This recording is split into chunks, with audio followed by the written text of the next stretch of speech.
In this lesson, we will solve the equation log base 2 of x plus log base 3 of x equals 5.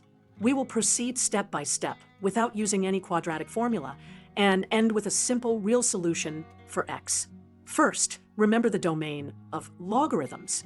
We must have x greater than 0. Step 1. Rewrite both logarithms in terms of the natural log. We use the identities log base 2 of x equals natural log of x divided by natural log of 2 and log base 3 of x equals natural log of x divided by natural log of 3. Substituting into the equation gives natural log of x over natural log of 2 plus natural log of x over natural log of 3 equals 5. Step 2. Factor out the common factor natural log of x.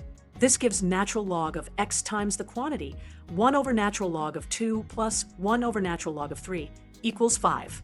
Step 3. Compute the sum of the coefficients.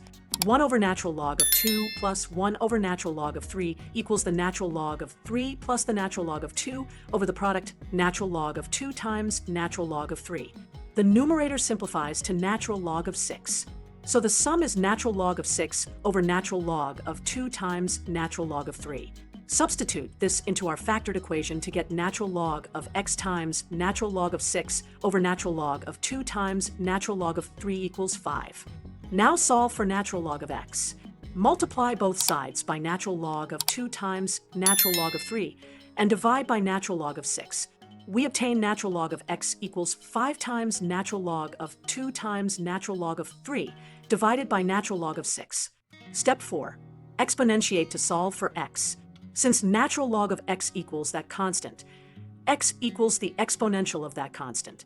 We can rewrite the exponential using the identity e to the power of a times natural log of 2 equals 2 to the power a. That gives x equals 2 raised to the power 5 times natural log